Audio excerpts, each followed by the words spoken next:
a single time have they not came back and closed that lead to basically contend all the way to the end to potentially win that game. Unfortunately, they found themselves on the other side of it. But I think that says a lot to that team. I think that it says that that team is bought in, and I think that their future looks bright. Tobias, what you got? Well, I'll start with this. I have a $45 pending bet for them to win the national championship, and that $45 pay 4,500. So if them 3 points got y'all worried, that's on y'all. Come tournament time, go ahead and put your money against them if you want. But nah, I say that because man, I had the pleasure when I was at University of Charleston. I was coaching with Becky Burke, and we actually I got to play against that style, man. I don't think a lot of people are familiar. Can you all still hear me? Yeah, Yeah. Yeah, my cam went out for a second, but I had a chance to play against that style, and they do a little bit different, man. Like I'm sure y'all saw earlier in the year, they made the most threes. I want to say it was 30 or 31, and broke the record of any NBA, WNBA, any team, in the last God knows how many years or whatever. But yeah, I'm a huge fan of Kim's. Like I said, I played against their style. Their goal is to run and jump, shoot a lot of threes. They want to take as many good shots as possible. They're not looking for great shots, and they want to try to probably get about 15 to 20 more shots up a game than the other team does. LSU did a good job last night. They're predicated on getting a lot of turnovers. LSU only had 14, and I rarely see a game where they are even in the box score with turnovers than the other team. Usually they have teams in that 25, 30 plus range. So again, this is their first run through as a group in the SEC. Obviously, that plays next level. But to have a LSU and I think you said I know Iowa was the team they beat. Who was the other team they lost to? Oklahoma. Oklahoma. Um, to have them on the ropes as a ranked team running a new style, like they've got some eyes open up there in Tennessee. So I'm excited to see where they go. Again, I hope nobody gets injured. Like I said, y'all know where my money is for them on the tournament, and I like them just because of the odds. Obviously, there's a lot of good teams out there: Notre Dame, South Carolina, UCLA, so on. I just like the odds. So yeah, I'm a huge fan of Tennessee women's basketball and specifically Kim. So I'm excited to see what happens out there. So I'm ask y'all this: they top three at the end of the season in the SEC? Yes or no? I probably say no. Just say this their first run around. Probably not gonna be a top team, but they will be a problem in the tournament. Trust me, they're gonna play somebody random. They ain't gonna be prepared. So I think they'll have the first couple games. I think they'll surprise some teams, and they just got to be playing well towards the end of the season and to close it out. And to me, I think they're playing well now, even in the losses. So I think they'll be fine. All right. Bridges, what you got? man, looking at everybody else. Heck no, they ain't gonna get no top three. All right. You still got LSU, Texas, and South Carolina.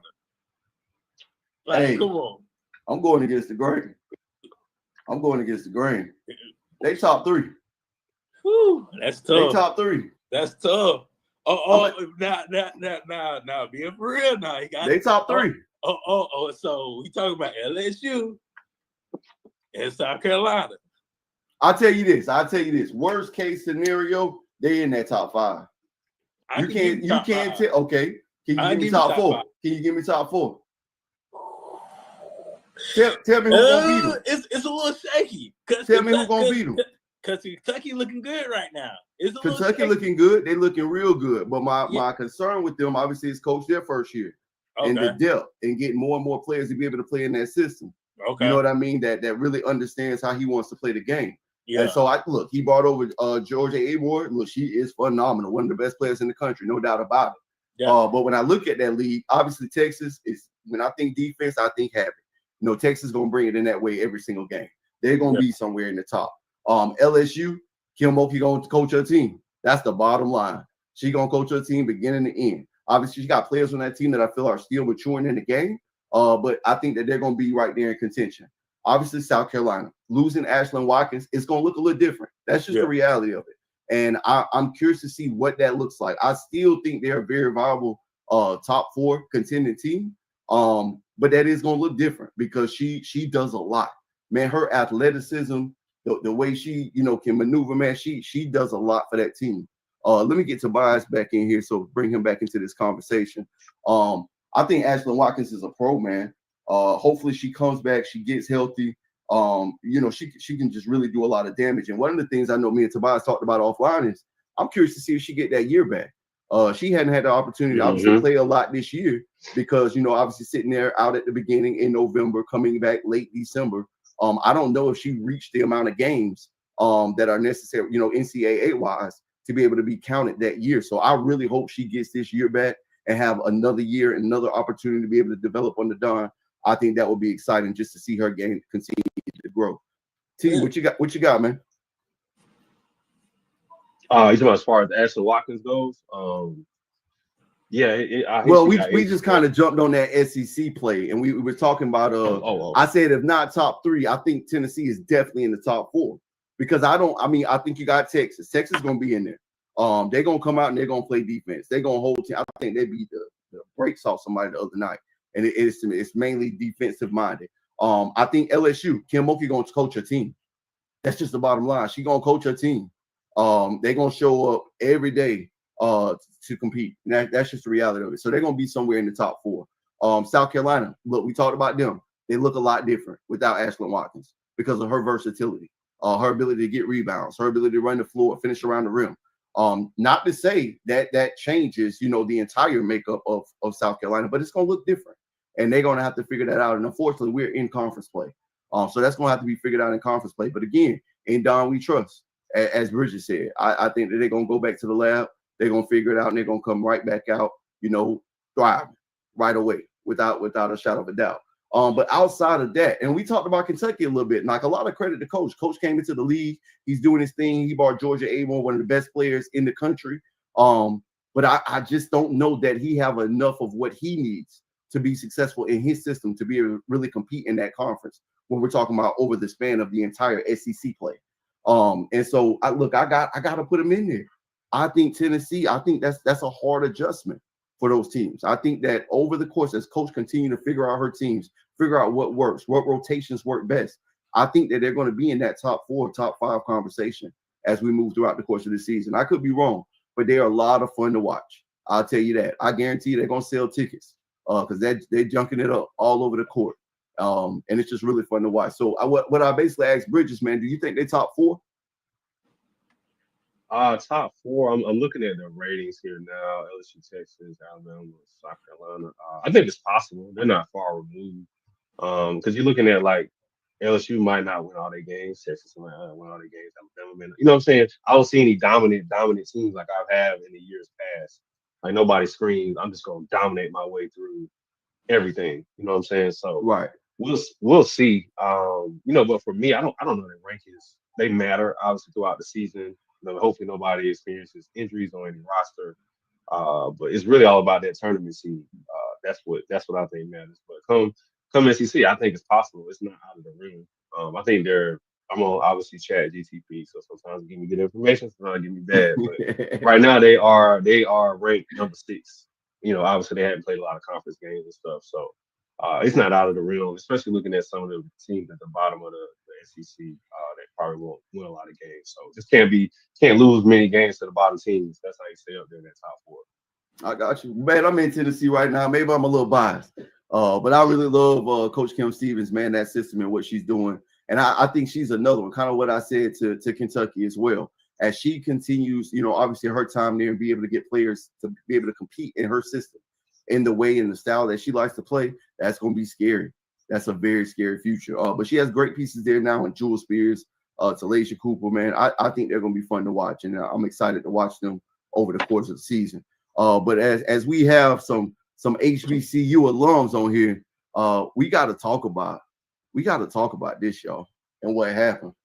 We got to talk about this because if I'm not mistaken, it was just about 8-9 months ago that Margaret Richards left Alabama A&M to take over the job at Jackson State University. And when that happened, I saw a whole lot of stuff out there. Oh, you know, she shouldn't have been the one to get the job at JSU. Oh, you know, I heard some people, you know, some people were celebrating when she left Alabama A&M, and there were some people that was very, very upset because it looked to be unwarranted. And I'll put it out there. I was one of those ones. I thought that it was unwarranted. I thought that the program was going in the right direction. Obviously it had been a very, very good league. The coach that was previously at JSU, look at what she was able to accomplish. Y'all, it was a powerhouse over there. It was a very, very competitive league to be able to get in there and to win and compete for championships annually. Looking at the success that they've had down at Southern, it was a very tough and competitive league. But hey, to each his own. They decided for whatever reason, whether it was Coach Richards, whether it was institutions, to part their ways, and she made the decision to go over to JSU, got that opportunity, and what she was able to pull off the other night was phenomenal. I'm gonna put it out there like that. Hey, it was phenomenal. To be able to play a team that you just coached 8 months ago, the institution that you just coached, and you get another opportunity, which don't happen often in this game. All right, it don't happen often. And for them to come in there and a coach that I have very high regard for, and I'm speaking to head coach Don Thornton. I know her personally as a friend. But this moment right here is for Margaret Richards, because Margaret Richards and her Jackson State University, as they say, DI Love went out there and took care of business, and that's the reality of it. Bridges, my fellow Rattler, what you got to say about this game? My love and hate for Jackson State is stuff. It's like, man, I don't even want to talk about these people. You just don't. What you think? The people out there, I have a football show, so I do football for the SWAC and the MEAC and stuff like that. And boy, these Jackson State people, boy, they just like the Dallas Cowboy fans, man. They try to win everything, and when they don't win everything, they talk about next year. Facts. So, but I think this was, to me, I am not going to lie, I didn't think it was a good hire. Me personally. That's fair. I didn't think it was a good hire. I thought they could have got somebody better to fill the shoes to keep, the momentum going. But at the end of the day, I mean, you just got, right now, as she's in this position, right now, as we're speaking, like, right now, not like in the future, she just got to win the SWAC games right now. That's the only thing she got to do to keep this snowball effect going. Then later on in her future, if she can win them out of conference games, okay, cool. But like I say, this is a big win for Jackson State as far as just a first year head coach coming off of your non-conference games, and you go ahead and get 2-0 in the conference, and just trying to continue that success that Jackson State girls basketball know. Like, this is kind of stapled in Jackson State. The SWAC. Yeah, for sure, man. She did herself a lot of good, man, especially with that alumni base. I actually had the opportunity to watch that game online, and I seen the 89 there, hugging her neck after the game, man. That's what you want, man. Hey, so shout out to her. I just really wanted to celebrate her in this moment, give her roses, because that's a huge accomplishment. And a lot of people was watching this game, and that was no secret that a lot of people was watching this game, specifically in those SWAC circles. So Tobias, what you got on this, man? Margaret Richards, obviously her career, and then had that short spell there too. Let's not forget, spent a couple months there at Mercer, before getting this opportunity. So kind of what you got on this game, man, on the opportunity that she has and on Coach Richards in that program?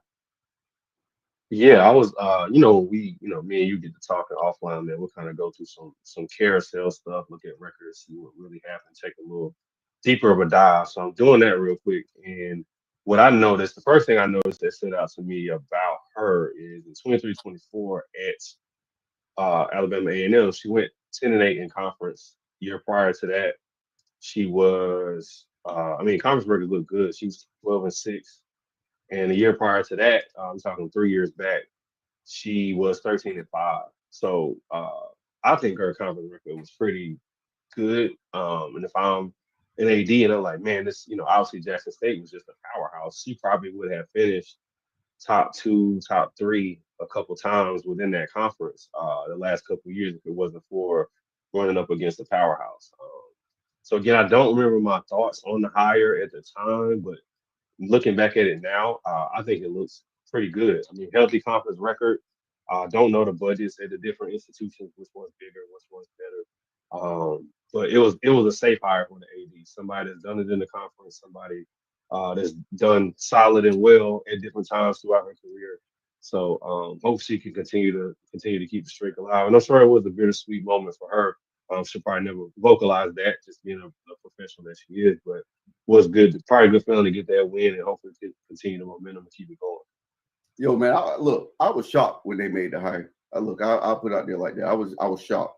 But very good AD over there. I mean, this is the same AD that hired Deion Sanders, and kind of started that thing over there with Jackson State. So, I know that he does his research. I know that he does a really good job, and I'm talking about Ashley Robinson.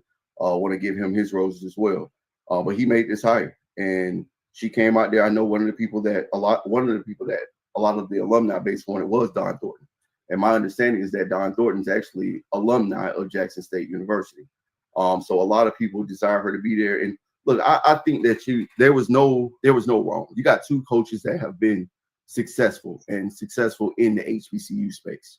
And I think that you have a really good thing going in what Ashley Robinson has built there at Jackson State University. So ultimately, look, I think he made a good decision. It takes nothing away from Don Thornton. I think she is still a really good coach and is going to be right there competing in that SWAC championship.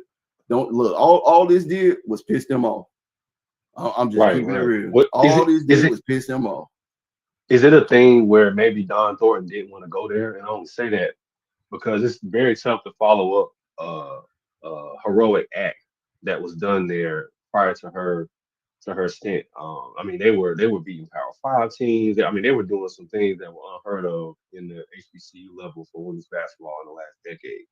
Yeah. So maybe it's the thing where do I want to go try to follow it up, or do I go to A&M, where okay, they've been solid the last couple of years, but I know I can go there and be great. I can really change the game there. So it could be a thing where she didn't want to just go to Jackson State. Nobody wants to follow the quote unquote superhero. Yeah. You don't want to follow that legend. Yeah, I mean, that lady a goat. You know what I mean? You're gonna see Tamika statue out there in front of that gymnasium one day. So you make a very good point. You make a very good point. And another thing, I know Coach Thornton's husband also is a football coach. And so that plays a lot, looking at the family dynamic. I don't know what led to the decision for her to go to Alabama A&M, but look, if I'm being frank with you, I don't see her at Alabama A&M a long time.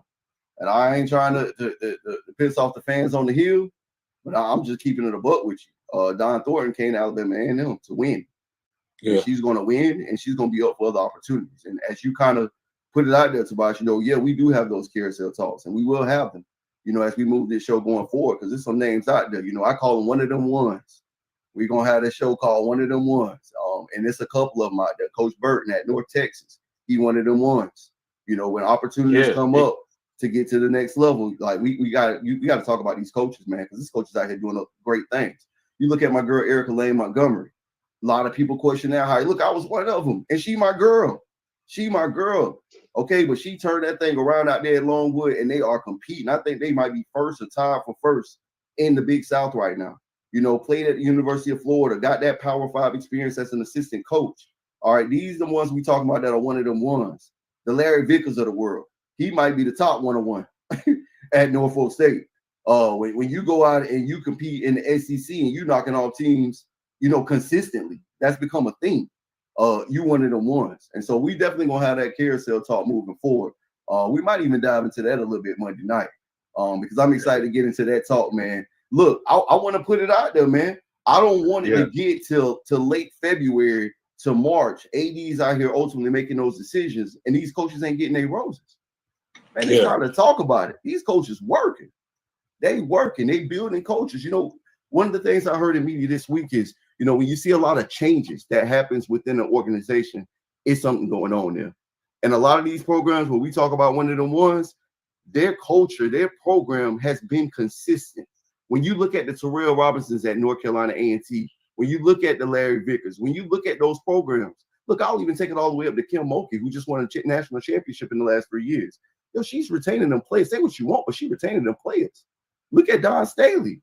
Dawn Staley's retaining 90% of her roster year in, year out. So you can't tell me that they're not over there developing. But like I said, I don't want to get into it too much, but we definitely going to have that conversation probably on Monday night and start getting into this carousel talking about some of these coaches that should have the opportunity to move up, because I think that it's a conversation that needs to be had. Absolutely. And quick backdrop on our prior conversation with Don Thornton. Looks like her husband was was at Grambling Grambling State as a defensive coordinator last season, and he, as of February 2024, he came to Alabama A&M and rejoined the football staff there as a defensive ends coach. So could have been a whole dual package ordeal as well in the background. Like, hey, we know we want you, bring husband along. We all no, not trying to disrespect his career or nothing, but it probably might have been a dual package ordeal too. So might be the reason why she didn't go to Jackson. Yeah. Bridges, I ain't gonna ask you who gonna win the SWAC tournament, but I am gonna ask you who in the championship game though. Whew. That's tough. Be honest with you. I want to let y'all know I'm writing all this down. And we're gonna revisit these conversations. I'm 50-50 about first year head coaches. Okay. Winning. Like, because sometimes I'm just 50-50 about that. Right now, they're just hard. I mean, Alabama A&M in there. Yeah, they gotta be. Alabama A&M in there. They have to be. Texas I'm Southern, telling you, they in there. Texas Southern girls, they gotta be in there too. Hey, we gotta talk about them. We gotta talk about them. Yeah. Because 3 years ago, if I recall correctly, they had one win on the season. Yeah. They had one win on the season. And Coach Burnett Skeet then went out there, got a new staff to turn that program around, and now 3-0 right now. Yeah. And the only close win they had was against Southern. Everything else is like a 15 and above win or 10 and above win in SWAC play right now. Man, I tell people she been doing this. Ever since her JUCO days, she been doing this. I know a lot of people like to, I don't know what the socials look like, and if she out there on socials and stuff like that, but I'm gonna tell you got to win her. And all coaches needs the opportunity to build that program, to build that culture, that dynamic. Unfortunately, man, we've seen in recent years where coaches' shelf life look like it's 2 to 3 years. And that's unfortunate. Obviously, now if things aren't progressing or trending in the right direction, I get it. Do what you got to do. I serve in that same capacity. Do what you got to do. But a lot of times, when you trust your decision, you make these hires. Coaches are doing what they need to do. You see in progress, things are trending upward. I think you really got to trust it. Tobias, what you got, man? Yeah, I always like to look at the data and stuff, man. And I haven't watched enough of all of the SWAC teams in the non-conference, just because I know they're playing like a crazy amount of Power 5 games. But right now, it only looks like Alabama A&M has a overall winning record, which I know isn't right. They just started conference play. Looks like Texas Southern's 3-0, Jackson State's 2-0. We got A&M, Alabama State. So it's really hard for me to say outside of Alabama A&M. And I'll be remiss to say I'm a little biased towards them because one of my favorite, human beings is down there as an assistant coach in Tim Valentine. So for sure, my guy, great. But yeah, it's hard for me to say. I haven't watched enough games yet. To me, it's just like Alabama A&M has a better non-conference schedule. So, like, for them, they should be the stronger team coming out through the SWAC. That's what it's going to look like. But I mean, it's tough though because Coach, this is a good question because I was thinking about this. What is it with Texas basketball? A lot of people don't talk about Texas basketball. It's always football. But what is it about this Texas basketball that's had these teams in the forefront of their conference? Man, Texas basketball different. It's different. Them girls hoop, man. I had the opportunity when I was as a JUCO coach up in Kansas, had the opportunity to recruit down in Texas a lot. And when you talking about Duncanville, teams like that throughout that state, first of all, you got to remember Texas is huge. Yeah. And so it is so much talent all throughout that state. If you got a team, if you got a program in the state of Texas, man, you can essentially draw probably 180-mile radius circle around your institution and go get you a team and be extremely competitive. That's the opportunities that exist in Texas, whereas you don't have those opportunities in a lot of other places.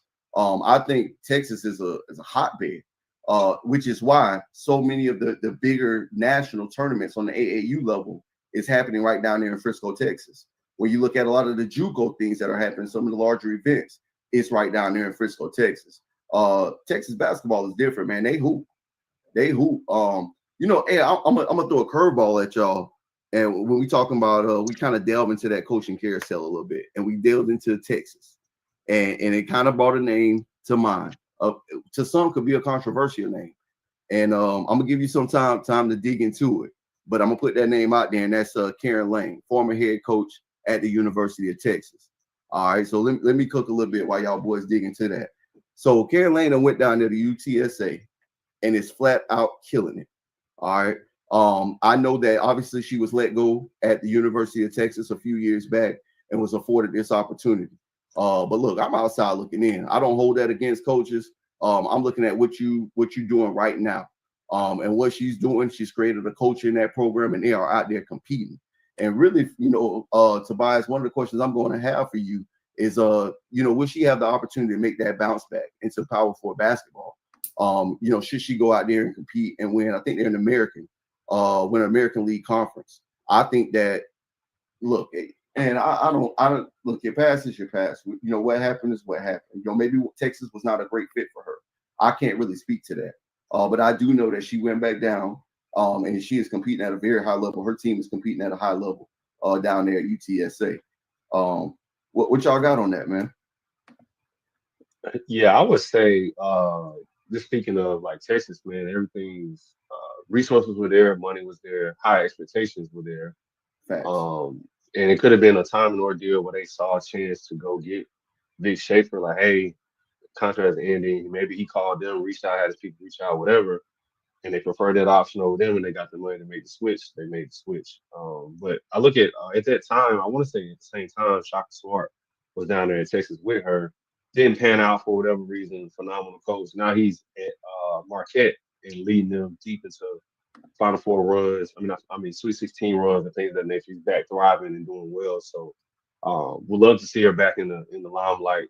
Obviously, a great coach. You've seen, we talked about her record just now. I want to say I saw she was 13-2.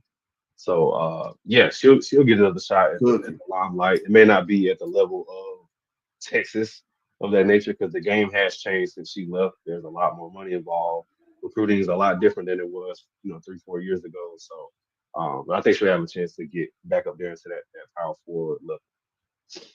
Gotcha. Bridges, anything on them? Man, if you win, they will come. That's really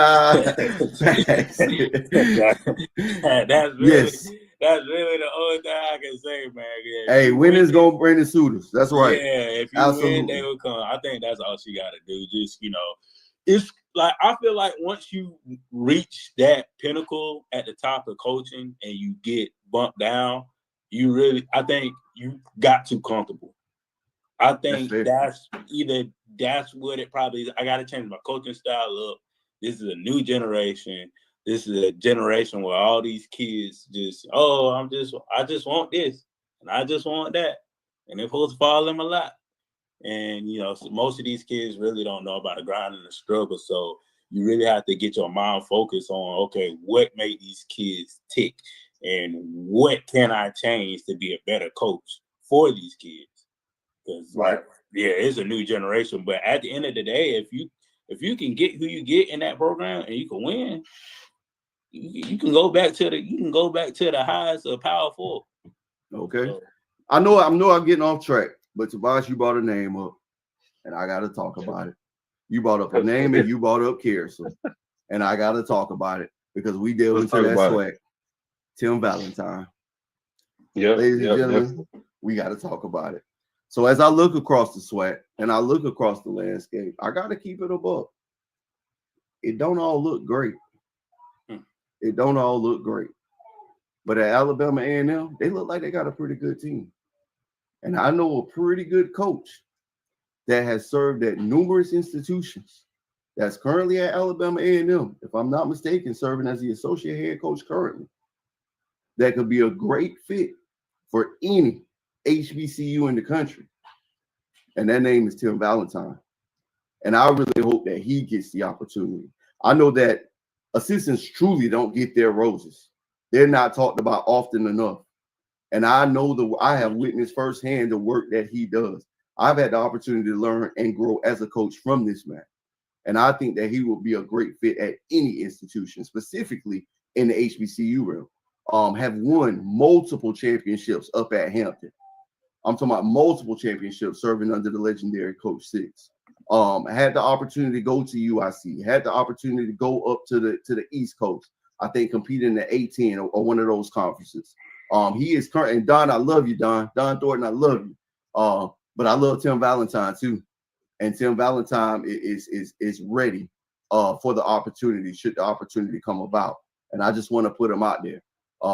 Tobias, I know that you know Tim as well. You've had the opportunity to work with him, have basketball conversations with him, and know that he has a great basketball mind. What's your take on kind of his outlook and if he's ready for that opportunity to step up to the plate and move that next seat over?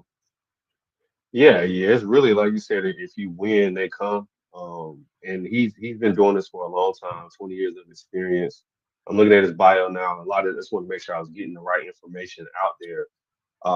During his time in the MEAC at Hampton, they won 5 MEAC regular championships. I've seen the rings myself. They had 2 NCAA tournament appearances.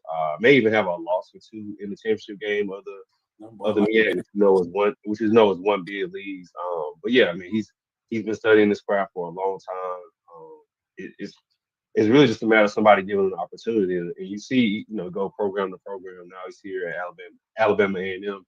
They're winning, and they're on track to do some special things in the SWAC. So, if you're an AD and you're trying to figure out who's somebody that's been in this conference, been in the HBCU realm, looking for opportunity, man, you got to at least give this guy a call. I mean, he's done it as an associate head coach. Like I said, 5 straight championships. I really think it's a matter of time, and I love to see him, do it at the helm of the sport as the head coach. You said at Alabama State? Alabama A&M. No, I said you like to see him do it at Alabama State. Is that what I heard? Oh. I want to see him do it anywhere, man. He'll get it done anywhere, man. Oh, okay. I thought I heard Alabama State. No, I ain't calling for nobody's jobs right now. I'll talk about it when the jobs come open. But if there is an opening, or if you're AD and you looking, by any means, God, worth it. Trust me, it's worth the top. He lines up on paper. South Carolina. You get it behind. Yeah, you get it behind closed doors. It's he gonna seal the deal. He just need an opportunity to seal the deal behind closed doors. Bridges, you might be on to something because Tim Valentine actually from South Carolina. Exactly. Yeah, from Greenville. And that might be a great fit. I know right now they're in a situation where they just actually, I ain't gonna say they let him go. I don't know the situation, but they just parted ways with their athletic director, and currently serving in the role is the former head football coach, Buddy Pugh. Yeah. So I didn't know that. I'm like Tobias. Yeah. I don't want to call for anybody's job, but obviously, that program they've had some interesting times over the last couple of years, and I don't know what that future looks like, but he is from South Carolina. I think he would be a great fit at any institution in that state. And whenever that opportunity does come about at whatever institution, I think he's going to do an excellent job. So look, I ain't want to bring his name up and not be able to speak on him because, again, I know this gentleman personally. I know him as a coach and as a friend, and just know that he would be a really good fit. And he's earned the opportunity. Mm-hmm. He spent the time. He's done the work. He's had the success, and I'm ready to see him get crowned for it. So excited about that. But we're gonna move on to our next subject. Like I said, what's up, Ron? What's up? Let's one more thing. Okay. Because I know I ain't talked about it. I know y'all maybe talked about it last week. Man, what's going on down there in Norfolk? What you mean? What's going on in Norfolk? Wins over Missouri. Talk about it. Close game against Alabama. Talk about it. They beat Hampton. They beat Wyoming. Come on, hey, bro, they ain't new to this. Come on, they beat Auburn. You acting like this the first year though. But let the fan, because we want to know. We just want to sprinkle. We just want to know if it's salt or pepper in the recipe. We don't want to know the whole recipe. Is that good? But we just want to know like what really make them tick and what's really like getting them up for these games. Yeah, and so I'm glad you brought that up. And I was on the Spaces the other night, and somebody was asking, they're like, how are they so successful? What are they doing? Do they have NIL money? Do they have this? Do they have that? Well, look, I'm gonna put it out there. All right. I was on that staff just not even a year ago. And it's not that. They don't have this major collective. They're working on a collective. They don't have all this money reserved. They don't have any of that. But what they do have is a culture of winning, a culture of success. Larry Vickers, a great friend, does an excellent job. Y'all, and again, I can't say this enough. This ain't the first time this happened. This ain't the second time.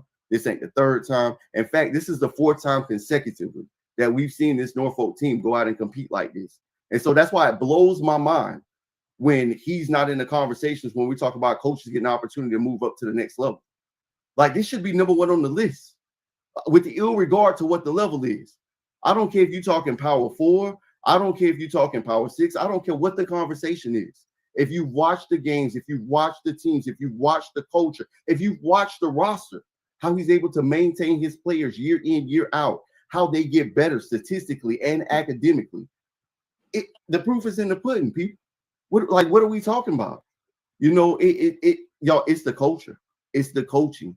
It's getting the right players, recruiting the right players that love the game. One thing that I learned really quick working under Coach Larry Vickers is that it's not the most flashy player that I see when I'm going out to recruiting events, getting those.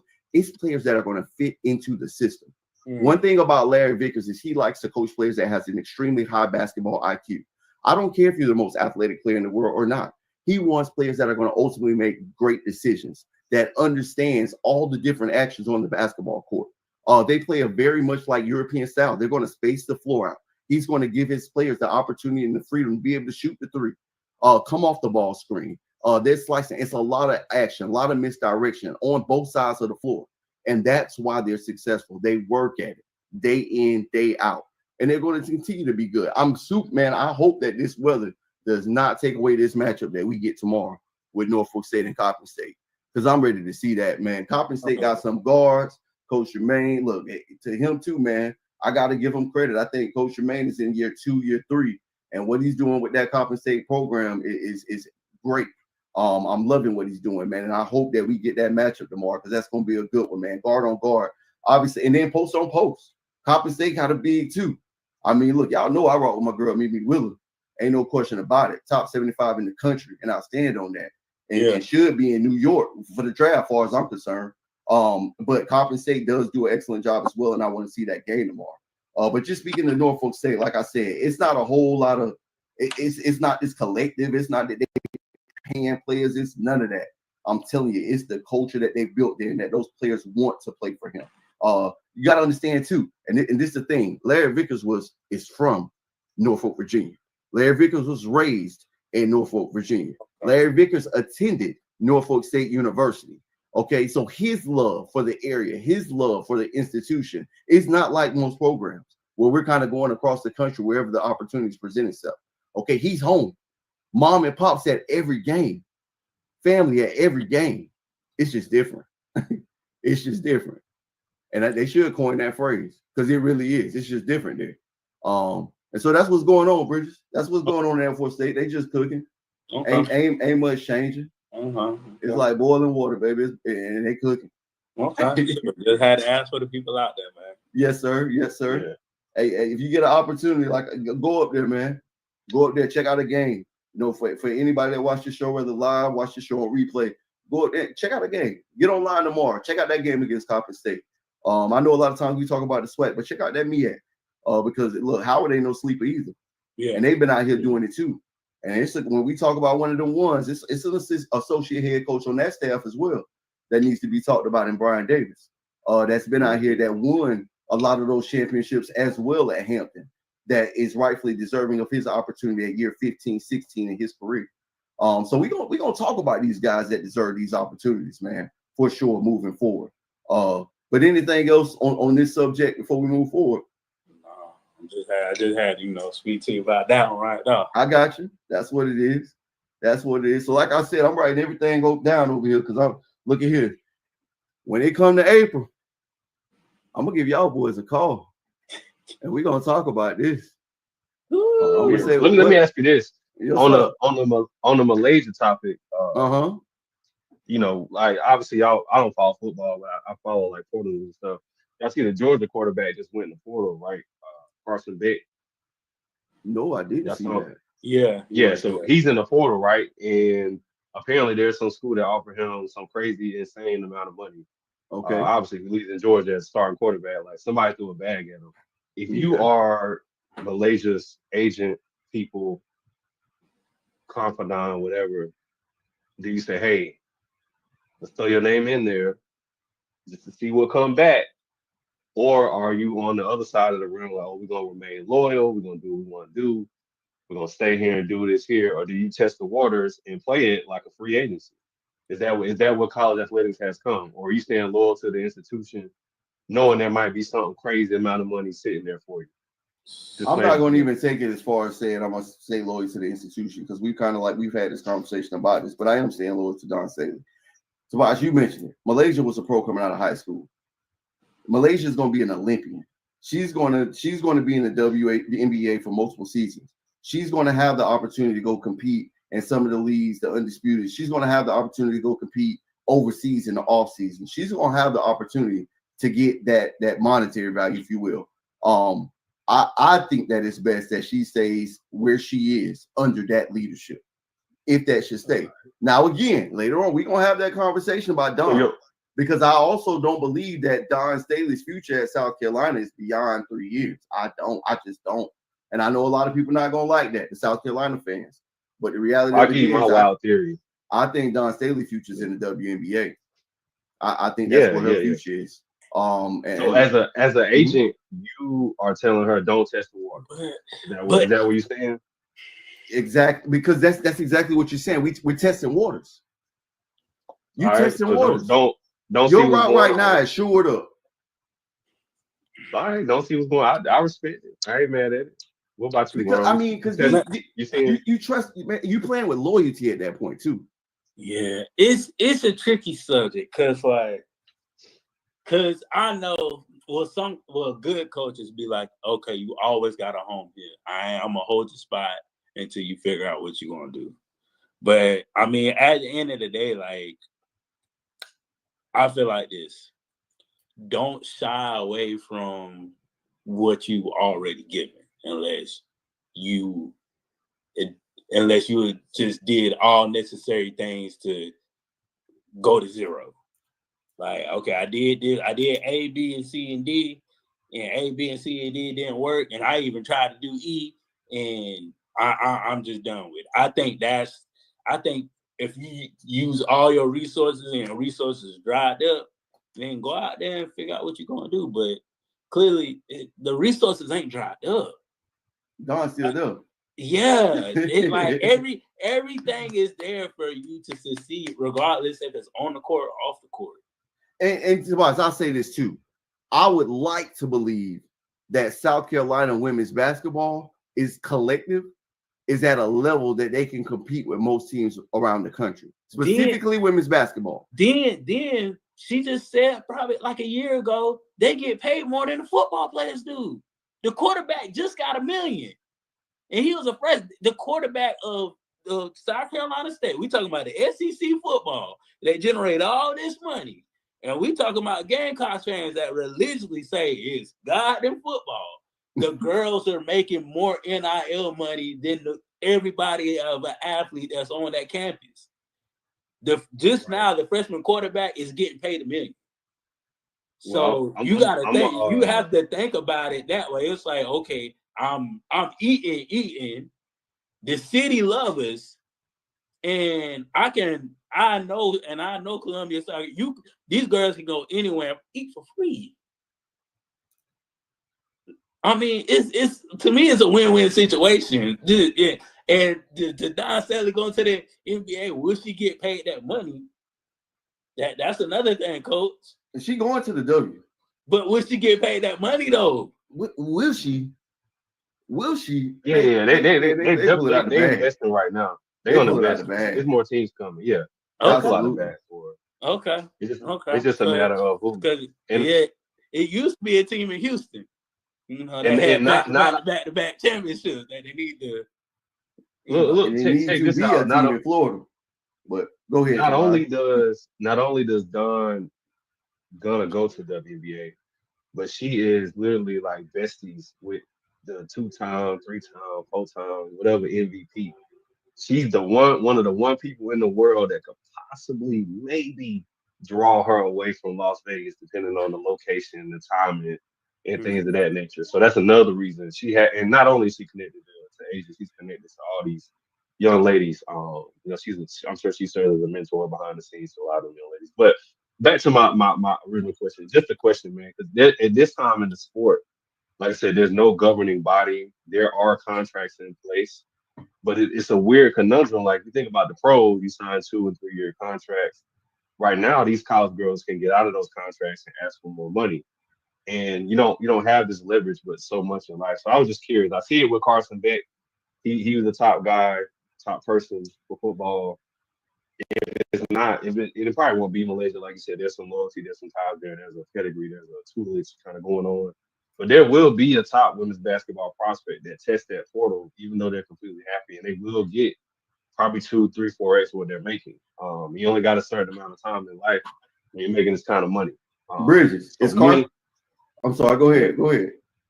Yeah. I would just say it's me. If I'm an agent, I may not put it out there publicly, but I'm asking questions behind closed doors. Hey, let's get 1.5 million here or whatever. And this may be an extreme number. It could be 100,000. I don't know what the number is like. Y'all got 5. Y'all got 5 for my girl. If somebody said they got 5, you gotta entertain it. Like it's a no-brainer. You know what I'm saying? That's fair. And I'll say this too. I mean, obviously the money in the W and the money in the NFL is different. And the question I was going to ask you, Bridges, is Carson Beck a pro? Look, if it ain't the Gators or the Rattlers, I don't know what it is. So I don't watch a lot of Bulldogs. Is he a pro? Good question. He's not there. To me, he's not there. The fact that we have to question it, I would say that's a good decision. Because like this is what I'm hearing. He's probably gonna go to Miami. I got you. Because of what Cam Ward has produced from being a 0-star athlete now to a top 5 NFL draft pick, that means they got something down there with the quarterbacks coach. And they got something going on down there in that program. Cause the way that Georgia is set up as game manager type of quarterback. You just have to manage the game. You don't have to be spectacular. You hand it off to your running back, make your right throws, and bam, bada boom. I'm trying to think, the last quarterback that was like that good was Matthew Stafford. Right. And that was ages ago. Right. So like all other Georgia quarterbacks, they just been game managers. They just know how to manage a game. But if I guess he's looking at his quarterback future. You gotta go to Miami. And my thing is, I guess if he's not a pro, go get your bag. Yeah. Because you're not gonna have the opportunity to go get your bag beyond the next 2 years. And look, I don't know that I'm a big fan of this bag as we speak to it or this NIL, but that's just the reality of where we are. Mm-hmm. And so I'm speaking to it in those terms specifically. Being that that's what we are, being that he may or may not be a pro, you gotta at the end of the day, you gotta go do what's best for you in your future. Yeah. And so I respect it. And I wouldn't hold anything against Slay. I would still be a fan if she ultimately made that decision and feel like it's best for her to go elsewhere. Now, I'm feeling different about it, but I'm still gonna watch. I'm still gonna support her at the end of the day. Yeah. Like I said, I'm a Coach Dawn Staley fan. She's been nothing but good to me, and I'm going to continue to support her. But look, I want to dig into this next subject before any more games played. While there's only 3-4 games in conference play that have been played, the non-conference have been played. We've seen games across different conferences, and just want to get a projection of what this looked like. I also noticed, and we're going to talk about this as well in future shows, Bracketology just released their first brackets for the NCAA tournament today for women's basketball. So I'm excited to take a look at that. I'm actually going to check that out after the show today before I get into this football game. But yeah, they just released their first ones. Obviously, y'all know I checked out Norfolk State. They got my girl sitting at a number 14 right now. Not too happy about that, but I'm confident if we can get through this conference play undefeated, that would drop to possibly a 13, if not a 12. But we will see how that play out. Obviously with those two big SEC wins. But we need those teams to do well. The better they do, the higher they raise the stock of Norfolk State. So we need that to happen. But let's talk about this Final Four. hopefully, and I'll say this, y'all. We're hoping to bring the show to the Final Four in Tampa. Obviously coming up in April. Looking forward to making that trip, man. Hopefully we can get things together. We're working on the logistics right now. But hopefully we can be down there live in front of the arena and bring the show this year. So that's something that we're currently working on, not finalized yet. But excited about that. But let's talk about this Final Four. We've seen the teams, we're 16, 17 games into the season at this point. Obviously these are future projections. But what we looking at? You know what I'm saying? I really want to know what we looking at. Next show we're gonna talk about top 5 too. We're gonna talk about top 5. So start getting your top 5 together. Start getting your top 5 together. I'm saying, and while you're in the process of doing that, and I don't want to steer you one way or another, but everybody know you got to check out Juju. Yeah. But you also might want to watch Lauren Betts. When I tell you I think she's 6'7", 6'8", versatile post player, dominant. Yeah. Dominant player at Oklahoma, dominant. She's special. She's special. But we ain't gonna dig into that top 5 right now. I want to talk about this Final Four. I'm gonna give y'all my honest opinion, my favorite team of the year. For the first time in probably 3 or 4 years, my favorite team is not the University of South Carolina. My favorite team. I love everything about this team. And this is a team that I came up and had no regard for, if I'm being honest with you. 0, none. But it's Notre Dame. The Notre Dame Fighting Irish. Man, those women are playing. They are flat out playing, and they play together. And they've done what they've done without Westbell, who just came in their most recent game. Just got back from injury. Olivia Miles, Hannah Hidalgo. Oh, my goodness. Y'all. We talk about Final Four, they got the number 1 spot for me. It ain't a question. I mean, everybody else, I'm gonna say it could be, the 4th spot, it could be the 3rd spot, it could be the 2nd spot. I don't know how it's gonna play out. But I'm gonna tell you that Notre Dame team is special to me. I've had the opportunity to watch them on numerous occasions over the past couple of years. That team good, y'all. They can do it all. They can attack the basket. They can knock down the outside shot. They can pull up off the dribble. They can go inside out. Man, they're special. They are special. They're guards. Olivia Miles, big guards that can play out on the wing, that can bring the ball down, that can get on the block and post up any guard in the game. That's a special team. Have y'all had the opportunity to watch Notre Dame? I haven't watched Notre Dame personally. I mean, because I'm a Southern guy, so I mainly keep up with the SEC and ACC too, because Duke Blue Devils, they're my man's favorite basketball team, so I kind of keep up with them 2 conferences. But I mean, Notre Dame are playing in that conference, but the only Notre Dame thing I can think about is football. That's bad. Like, I don't know if there's a hype train. I don't know. Like, I don't know, Coach. I'm the opposite. I really ain't. I would rock with you. But they've been doing this, man. And I sometimes I don't like, just like when Deion got to Jackson State. Outsiders, people that don't watch HBCU basketball, the first thing they said was, "Oh, it's the hype train. Oh, it's because Deion is." Man, get out of here, man. So they could be doing this for the last 4 or 5 years. That ain't had nothing to do with nothing. I mean, look, I love Deion. I was brought up around Deion. I had that 21 jersey. I used to do the dance. You know what I mean? But that ain't got nothing to do with what Tamika Reed was able to do there at Jackson State. She had been out there, been doing that. But those 2 games back to back that obviously Notre Dame lost this year against TCU and Utah obviously hurt them. But I mean, the bounce back has been real, knocking off UConn, so far going 3-0 in ACC play. That's a really good North Carolina team too that I want to point out. I know that it's only been Virginia and Wake Forest outside of that, but I just really like that team, y'all. Olivia Miles, Hannah Hidalgo, Citron, Wes Bell is back into the lineup. That team is just special. I see them doing some really good, and I think they're a very hard matchup, extremely hard matchup for teams out there. So they're definitely going into my Final Four. Also, look, you gotta put USC in there. Not putting USC in there is crazy. With Juju, with Kiki, you gotta put USC in there. That's just my take. I mean, everybody ain't got to rock with that, but that's my take. I think that team is special as well. But so let me ask you a question about what you got. I feel like they got tired. Tired of what? Sluggish. Like, each tournament game, they was looking like even more sluggish. And you know what they did? They went to that portal and they plugged Kiki. And they plugged Kiki. So they're not going to be as sluggish because now they got one of the most versatile rim runners in the college women's game right now in Kiki. And I don't want to mispronounce her last name. But she's going to be a top 5 draft pick in the WNBA this year. So that's the type of talent that you added to that team. Obviously, we've seen what they did in the NCAA tournament last year. And then you add a piece like that. That team is special. She came over from Stanford, so you know high IQ, smart as all get out.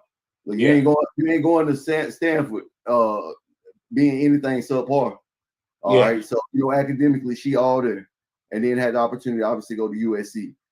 So those two teams, they're there. After that, it get kind of interesting. I'm gonna be real with you. It get interesting, man, because I couldn't tell you who gonna win the SEC tournament.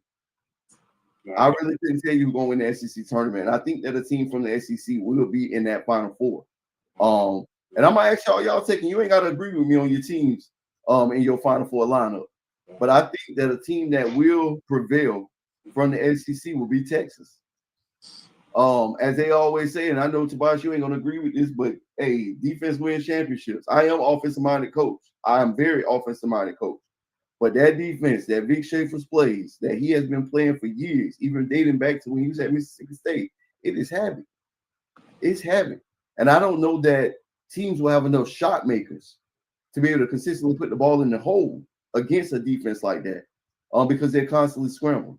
And then kind of my black or my dark night, if you will, I like that Maryland team, y'all. I think Brenda Freeze got them together. I think Maryland might be back.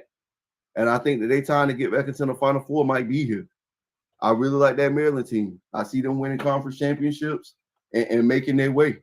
Now, obviously, my honorable mention, I gotta see how South Carolina bounce back. I gotta see how they bounce back without Ashlyn Watkins. Like I said, when you lose that dynamic of a player, first of all, you lost Camilla last year, Cardozo, who went to the WNBA draft. You lost a 6'8" in the paint. That was a shot blocker that altered anything that came in there, that finished around the rim consistently.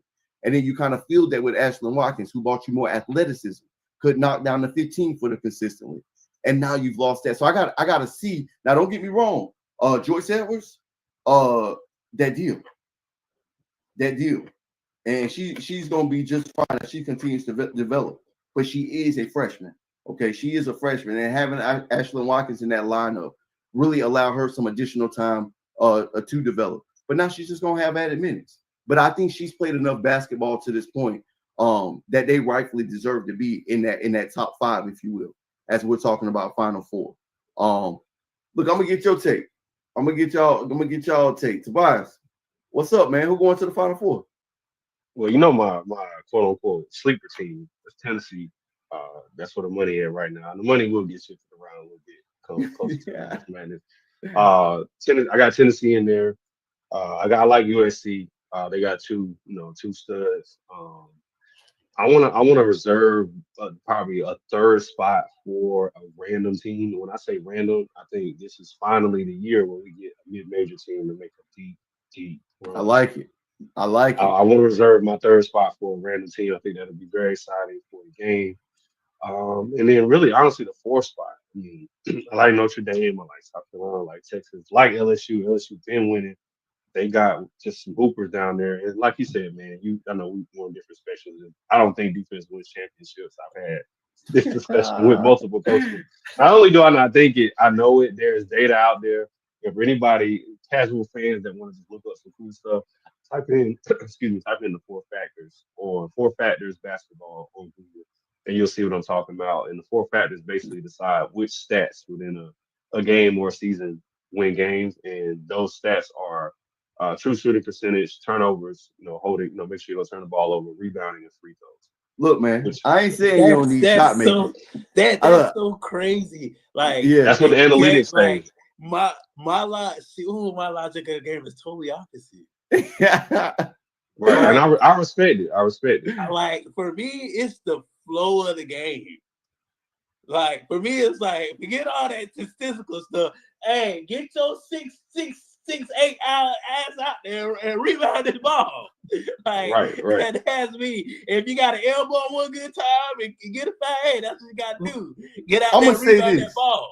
I'm gonna say this. I think when you talk about defenses like Texas, when you talking about defenses like Norfolk State, they're different. Their offense is predicated on their defense, and they force so many turnovers, so many live ball turnovers that they score off of them. And so when we're seeing the Texases, the Norfolk States putting up 80, 90 points a game consistently, it's because of the defense that they play. Like I said, we've had the conversation. When I was a junior college head coach, we averaged 92 points a game. I want to score the crap out the ball, and I want to score the ball fast. I do. Get it out. Let's go. You know, we talk about all the time. Our acronym, SAP, SAP. All right, because we always say it's only 3 things you can do with the ball. You can shoot, all right, you can attack, penetrate, or you can pass. That's essentially what you can do with the ball. That's all you can do. All right, so the decision should be made quick. You get your reads while you're off the ball. You know what I mean? And the decision should be made quick. But that's just that. Look, I think that, like I said, specifically to the Texases, the Norfolk States, the East Carolina universities, the way that they play defense is different because it forces live ball turnovers, which in turn produces some offense, produces points for you. Because don't get me wrong. The number one thing I tell you, like when I went out and recruited, it was all about shot makers. You know, it's a lot of people play basketball, y'all. A lot of people play basketball. A lot of people shoot hoops. Okay, a lot of people shoot hoops. Who make buckets? Who make buckets? All right, percentages. It's got to be there. There's not a lot of players that consistently get buckets in the college women's game, unfortunately. And so that's one thing that I was always seeking out. So I'm with you, Tobias, in saying that offensive efficiency, production, getting the ball in the basket consistently is super important. I'm with you 1,000%. Right. That ain't me. That's what the numbers say. I got you. I think in general, I think it's 3-point shooting that wins tournament games. Personally, I think you have to hit threes to win the NCAA tournament game. You can do everything else well. If somebody else coming there banging threes, you in trouble. I think that's what high school, college, and the league. That's because and I tell people in women's basketball too, the equivalency of a dunk, that momentum is back-to-back threes. It feels like in your chest as a coach, like, I just got to dunk. Right. I need to talk to Tom. I need to do something. So that's I believe 3-point shooting does it. Obviously, defense is important. But the stats say those 3 stats that I laid out: the field goal percentage, free throws, rebounding, and turnovers got to be under control.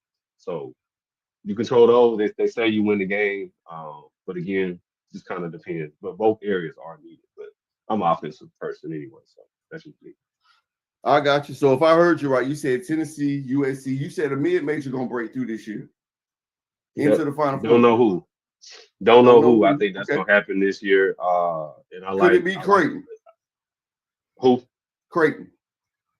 Haven't watched them enough to say that. I have to kind of do a deeper analysis, but I trust your words. So it's possible, man. It could be anybody, man. Who playing well? Who got the prospect that's a pro? Like I think about where did Courtney Williams play at?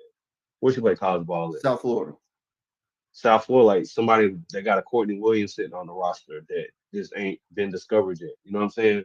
There's some kids out there like that that are nice, that are in some of these programs. So yeah, I think it's possible. So I'm excited. I like that. And then you said you think that there'll be a second team out at the SEC beyond Tennessee that'll make their way in there, whether that's LSU or whether that's South Carolina or whoever that is. No, I like Notre Dame. Notre Dame is good too. Okay. And like you said, it's hard to guess, man. We ain't nobody mentioned UConn. Ain't that hard to guess about Notre Dame? Well, I'm saying people like UConn ain't nobody to play with. You don't get it done. And he does to the max. You know. Hey, and I want to say this. You heard it here first. If UConn win the championship, this is gonna be it for Gino. Oh yeah, it's gonna be it for Gino. So he really hoping to get this thing, hoping to stay injury free for once. I don't know the latest with Paige, but I know Paige actually went down in their most recent game, if I recall correctly. But if they can stay healthy, they definitely got a real shot. And because I don't know her status as of now, that's why they're not one of my honorable mentions. Because I was gonna put a 6 on here, but I said I'm gonna keep it right here for now. But I got to see, what she looks like going forward, because she's obviously a huge part of the team. And when we talk about, top 5, she's one of them people that's potentially in that top 5. So UConn, that look, you can never count them out, man. The success that Geno had, I think 11 national championships, you can never count them out. They're definitely gonna be one of them teams in there. But nah, for sure. So Notre Dame, mid-major, USC, and Tennessee. That's what we got. LSU too. LSU. LSU. We're gonna have them ready to go. LSU gonna be ready to go too. So it's hard to say, man. I can't even narrow. I won't be able to narrow it down until later. And if anybody watching week to week, I switch teams all the time. I don't have a favorite. I just like to watch good basketball. So you're gonna see my team circulate all through time. So yeah. That's what's up. Bridge, what you got? So I'm from South Carolina, and I'm going to go on for South Carolina. So them girls gonna do it. So, I got you. I would be wrong if I saw that I hit USC. So you gonna play the homer card on us? Oh yeah, he going with the home team. Yeah, definitely. South Carolina. That's what's up, man. South Carolina, and then everybody else is following place. But South Carolina, USC. Then the other, it's like a coin flip between LSU and Texas. Like it's really a coin flip, but I'm gonna go with the more experienced coach and Kim Mulkey with LSU. Then after that, sheesh. I think UCLA gonna get knocked out by somebody. Hey y'all, who win LSU Texas? LSU. I got LSU. If it's at Texas, I got Texas. If it's at LSU, I got LSU. Home field, home court, get the advantage for me. I don't know. Maybe I'm a big Schaefer fan. I don't know. I got home court advantage for that. I like that LSU team, but like I said, I think that they're still maturing. Obviously they do have some veteran players. Love Anissa Morrow. Love their guard play, but they're still maturing. They're certainly still maturing. I think this is Kim Mulkey this year. What, 3 for Mulkey? 3, I think so. Yeah, 3. Yeah, 3. Is it only 3? Yeah, it's been only 3. Yeah, it ain't been that long. Yeah, it ain't been getting shit done for real. Nah, she cooking. Like I can't hold you now. I mean, I knew that, but look, dang, sometimes I wonder, man, is like on the sideline. Like I seen Kim, she be working the referees, boy. I'm gonna tell you, boy, Kim probably done won 30% of the games. Some of her career wins. 30% of her career wins have come from her and her working them referees in that sideline. Because even in that Tennessee game most recently, y'all, I don't know. I'm gonna tell you, boy, I was doing a lot of head scratching with some of the stuff that I saw. But look, Kim's a veteran coach. And she worked it and they walked away with a victory. So I'm not taking that away from her. Good job to them, kudos to them. But let's move on. Let's talk about this. Let's talk about this right quick. So listen, and I don't know if y'all saw this, so this might be a curveball to you. But I was looking across the league. I was looking across the league. Georgia, Arkansas, Missouri, Auburn, Texas, Missouri. Lord be with them. I'm sorry to be with them. Will these teams win 5 conference games this year?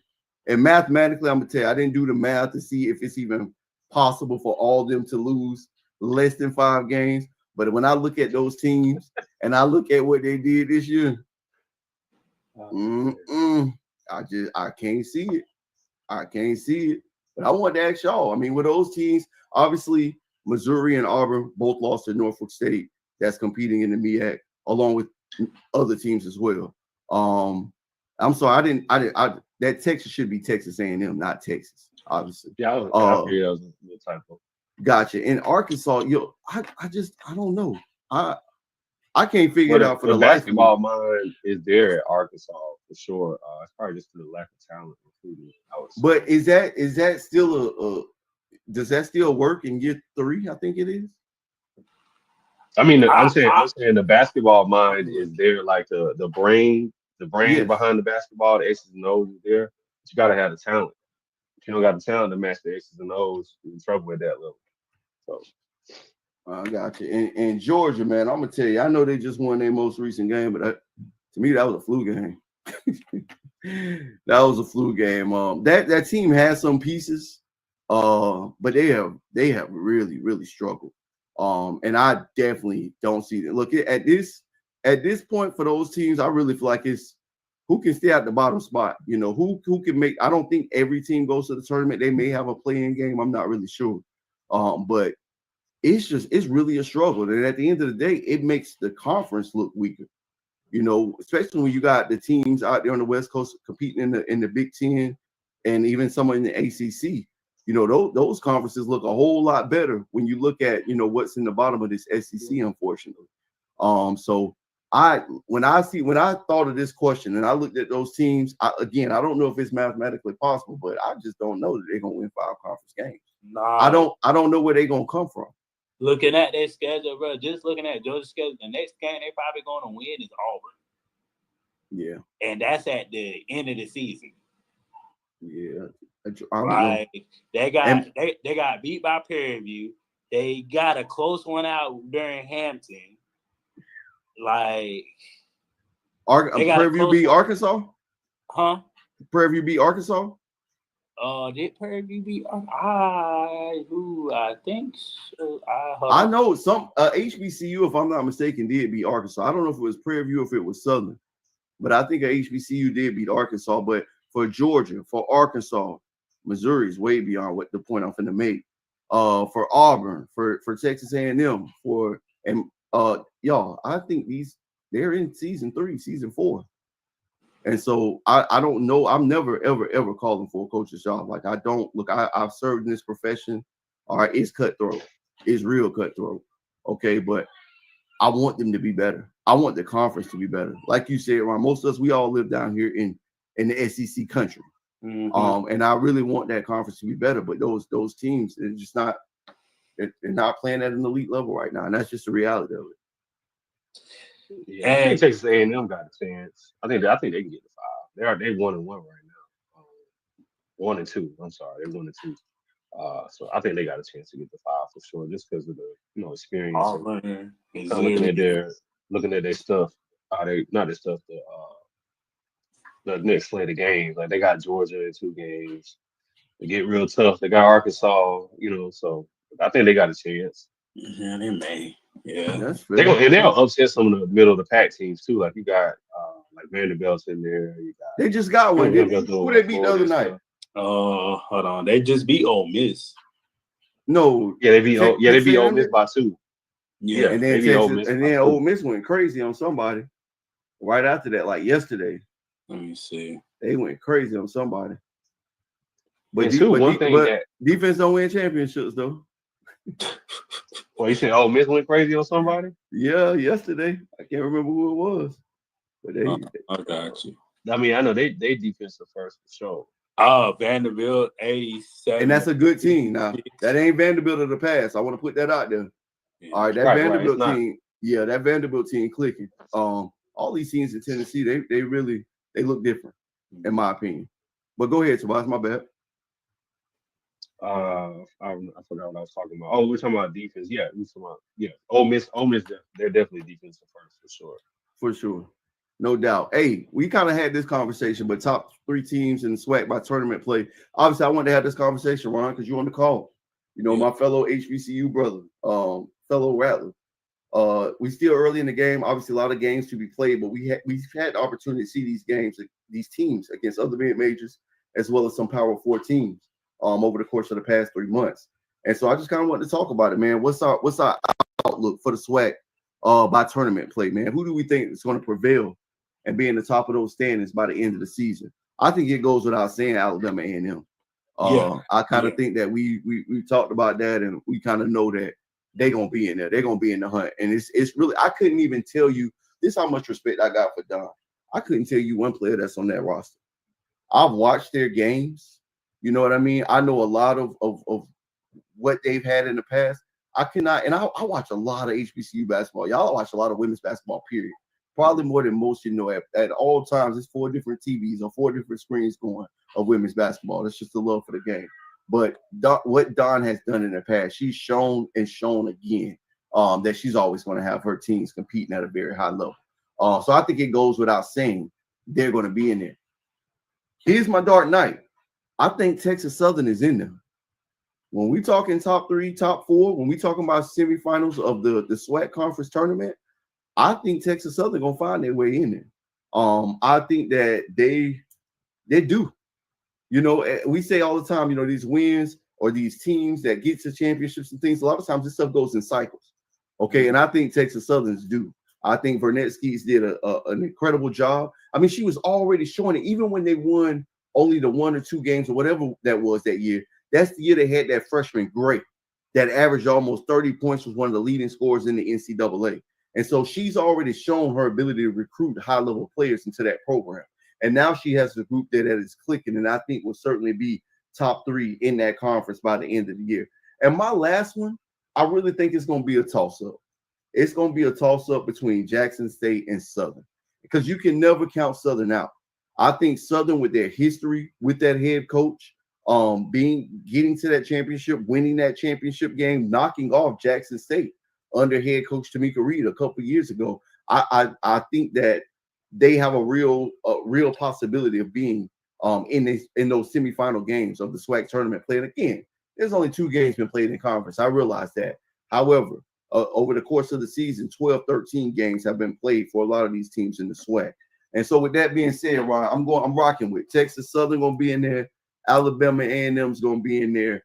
I think that it's going to be a toss-up between Southern and Grambling. And then I think Jackson State may be in there. I'm sorry, Texas Southern, Alabama A&M, those 2 are in there for sure. I think the toss-up is going to be, can Jackson State hold on? Where does Southern, and then Grambling? Look, I know Grambling has not played their best conference basketball in the last 2 games, even though one of them was a win, but it wasn't their best basketball. But again, it's one of those situations that I truly believe in the coach and Courtney. I think that she's going to get it done. I think that team's going to click as they continue throughout SWAC play, and that they're going to be in that conversation. If not 4, I'll give them honorable mention 5. But those are the teams, man, that I think that are going to stay at the top. Unfortunately for our Rattlers, I don't think they're going to be there. I don't think they're going to be there at the end of this year. We have to find a way to not play through one player.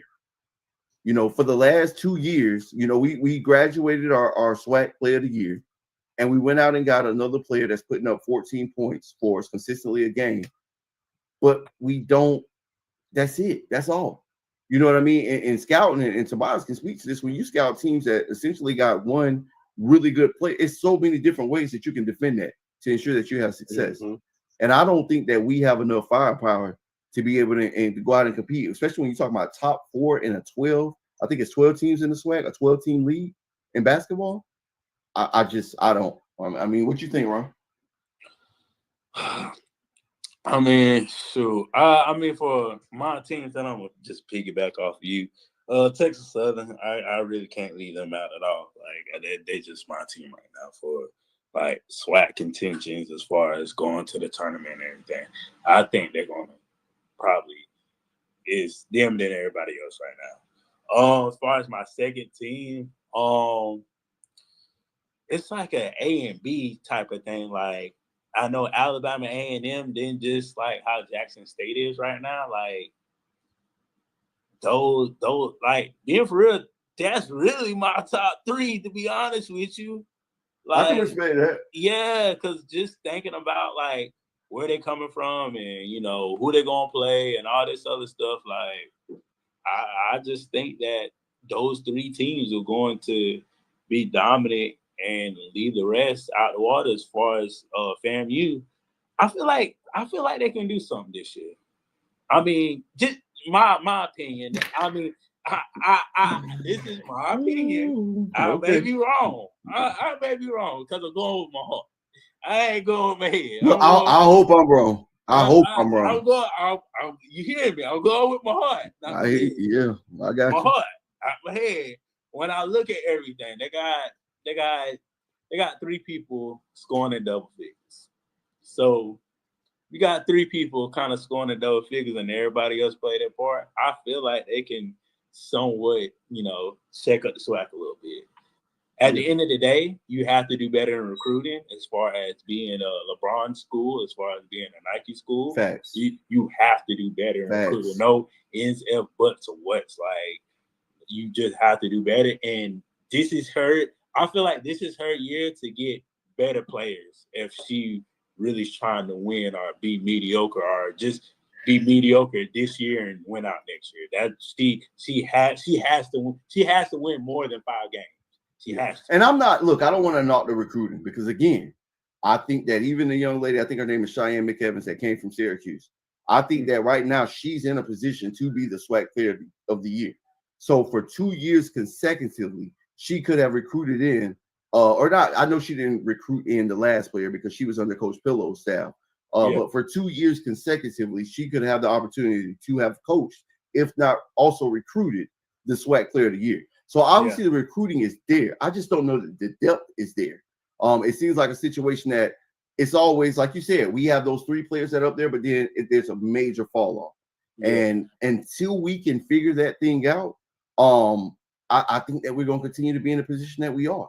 I do think that we will make the SWAC tournament, but when we're talking top 4, for real, I mean, I do think the SWAC is wide open. There is no more Tamika Reed and what Jackson State was. I don't care what nobody say. Feel how you want to feel. It just ain't. Tamika Reed is gone. She's in Charlotte. And so it's opened up the doors for anybody to come in that thing and really be successful. The question is, who is it going to be? And Coach, let me ask you this. If you got a player for average 21 minutes and they're only averaging 3 points and 3 rebounds, I mean, statistically wise, like, what can that person do more? That guard, you got 2 guards averaging 20 minutes and only averaging like 4 points. I mean, you got to look at the makeup of their team, and I can't speak to that, but I will tell you, it's a lot of reasons coaches make decisions. Like as far as personnel, it could be injuries, it could be look. The coach might just know what weaknesses. Okay, and so sometimes we gotta. Can I put you out there? And look, I don't need you to do a whole lot, but can you just not hurt me? Yeah. You know, like I said, I don't know the dynamics of the team. I haven't really seen a whole lot of them because we behind that Rattlers Plus all the time. So I haven't had the opportunity to see a whole lot of them. But I don't know, man. I don't see. Yeah, we making the SWAC tournament. I hope I have the opportunity, man. Hopefully the women's game also can get to Atlanta because isn't the tournament in Atlanta this year? Let me go ahead and look this up. Okay, because if it's in Atlanta, look, I know my boy TP. He already posted up in Atlanta, baby. Yeah. The SWAC tournament in Atlanta this year? Was it there last year? In College Park. Yeah, it's in College Park, if I'm not mistaken. So it'll be at the Dreams Arena. That might be the case, man. But we got to get them dates, man. We want to try to get there as well, man. We trying to get all over the covers of women's basketball, man. And like we said from the beginning, we're not excluding any conferences. I don't care if you MEAC, SWAC, ACC, SEC. Hey, we got all love. It's gonna be in Atlanta at the Gateway Center. So that's the Gateway Center. Yeah, that's the dream spot. Okay. March 11th through the 15th. Yeah, I didn't know it was there. Oh yeah, we getting there. March 11th through the 15th. Yeah. All right, now. So listen, SWAC office. When we contact you now, make sure we get them media credentials. Don't be denying like you do somebody else that I ain't. Don't do that. All right, we've been good to the SWAC now. Cause boy, one of my friends, boy, he be getting. Hey, we've been good to y'all now. We done talked about the teams. We ain't bashed nobody. We ain't bashed no coaches. All right, be good to us. We come to provide. I just want to put it out there. All right, because you're gonna see the email come through. Okay. All right, and we just trying to come cover the women's game. That's all we want to do. These young ladies deserve right. These ladies deserve exposure, and that's all we have a desire to do is come out there and provide them that exposure. All right, so SWAC off. I'm telling you now, look out for my email. All right, because we want to come out there and provide some good quality coverage for these women. But I'm gonna keep it moving. Tobias, this one here really for you, man. We got 2 more questions, and we're gonna jump off this thing with this college football playoffs taking off. But Tobias, man, Furman, we love Furman. We got our own reasons for Furman. But will Furman, UNCG, and Chattanooga finish atop of the conference, man? You know, I looked across that conference at those teams, and those are 3 teams that I felt has the potential. Chattanooga, I hope, you know what I mean, y'all. I try to root for, you know, most things. I'm gonna say most things, not all things. Most things Tennessee. Obviously, with me being currently in Tennessee, I do root for a lot of Tennessee. But Furman, UNC, and Chattanooga. I feel like for sure Furman and UNCG. UNCG has had actually success over the last couple of years, if I'm not mistaken, with 20-win seasons. And I think that they're in a position to really be able to be successful in that Southern Conference this year. I think this could be their year, man. ETSU is not quite as what they've been or what they were last year. And so I really think that this could be a year where UNCG can get out there. I mean, I really think it's going to be between UNCG and Furman at the end of the day. But you can't count out the Wofford's of the world. You know what I mean? You can't count out those teams. But what's your take, man? Will those three teams be at the top, or you got a different lineup? I like Furman at the top. I can't really speak for anybody else. And I'm like, hey, and I'm a little biased towards Furman, man. No, multiple staff members, love right. So even on top of that, I wouldn't have picked them in some other years. But this year, I mean, they're rocking and rolling. They got some young guards. They got all the pieces clicking. Got a new, different coaching style, different playing style in there right now under Coach Pierre Curtis. So I'm excited to see what they do. But yeah, I think you can't count out Wofford. I mean, he games playing to the core. ETSU can't count them out. I mean, even me and you kind of had this conversation about Western Carolina too, man. Yeah. I don't know if this year, but they coming, y'all. Y'all can't forget about the success that Coach had before taking that job up there in Wisconsin. Okay, he was extremely successful at the mid-major level, and I think that Southern Conference is a conference that is wide open. They 10-6 for the year right now. There it is. That's what we're talking about West Carolina, the job that apparently nobody wants. Nobody wants to go out there to the mountains, and he out there in year one, and you telling me he 10-6? It's crazy. 10-6, man. So that's gonna be a fun conference tournament to watch. And I want to say they do it at the casino, or no, they do it in Asheville, I believe. Okay. Yeah, it's all. Yeah, it's a fun tournament to go to based on location and stuff. So, it's not out of the realm to say UNCG and Chattanooga can do it, but even going across, looking at their conference list, Western Carolina, ETSU, Wofford, it's up for grabs right now. I got you. That's what's up. Yeah, that's what's up. So want to talk about that. Want to talk about real quickly, man. We want to throw some players out there when we talk about top 5 best college players in the women's game. And it's gonna be the last thing, like I said, that we would discuss today. But it's been some players out there really doing incredible things, in my opinion, man. We can kind of just go around, have a little round table discussion about this. I'll throw one out, man, and then Tobias, you can come and throw one out, and we'll just kind of keep it like that, man. But one player that the reigning player from last year, man, is Hannah Hidalgo. I already told you guys how I'm a fan of Notre Dame. I love Notre Dame. I love the way they play. I love the way those guards. That's the best backcourt in the country. They love. You know what I really love and this is a former coach. I love to see those girls, Hannah and Olivia Miles, support and love on each other the way that they do in game. Like they want to see each other be great. You know what I mean? Like they take pride in giving that assist for that 3-point knockdown to one another. Like you just don't see enough of that nowadays in the game.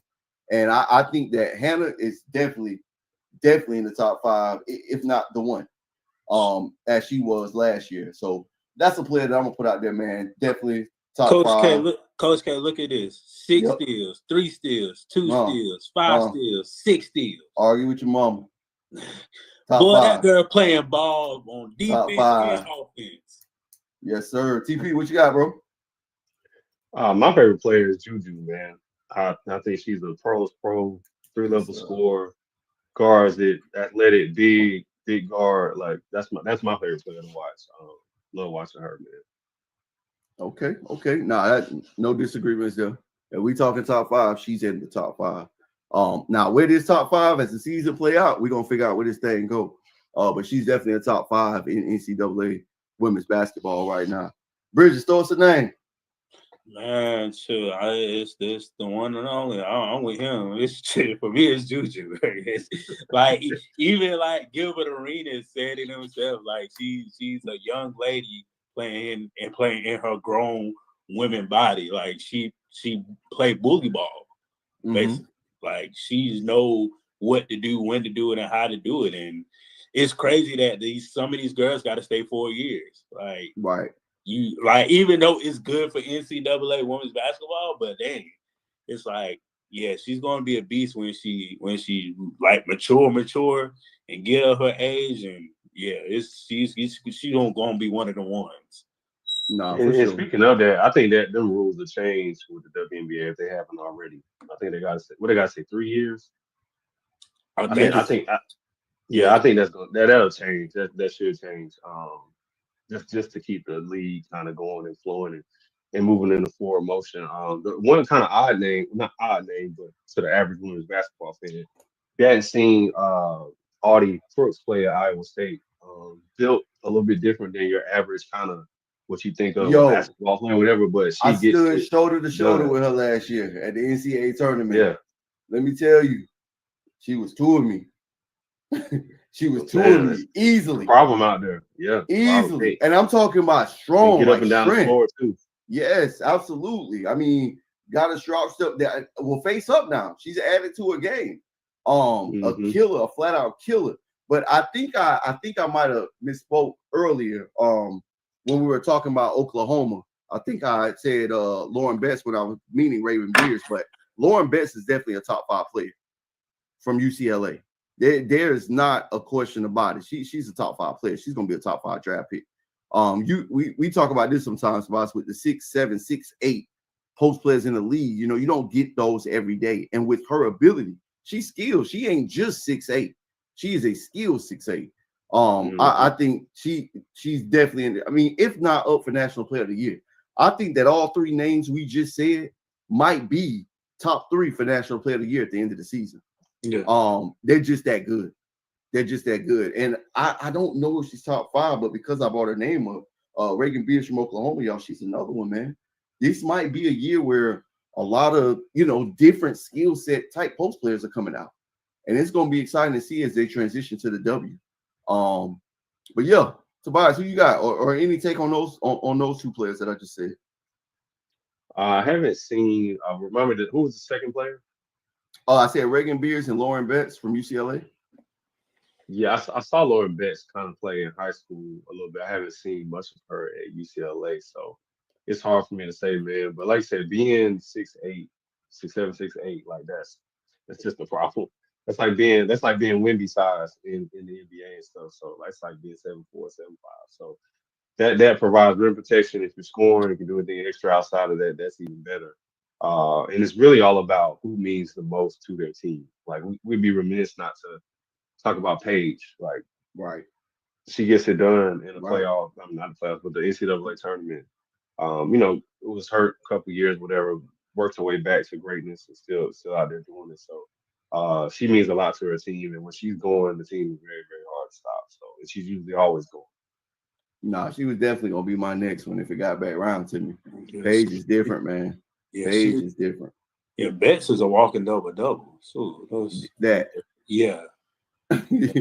So she, like I said, top 5. I think those players that we said, if somebody else squeezed their way into there, I mean, obviously Anissa Morrow at LSU is a really good player. She's continuing to increase her stock. She's going to go early in the WNBA draft. But when we talk about Juju, when we talk about Hannah's still young. Hannah still got time. Yeah. And so just seeing her development, obviously when she comes out, I don't think it's going to be a question that she's going to be a number 1 pick. But she still got time. But when we talk about this upcoming WNBA draft, it's going to be interesting, especially with the increase in the amount of teams. We got a lot of new teams out there. So now we got more opportunities as well for these women at the next level. And we're just talking about team impact, man. And Flau'jae has been doing it for a while.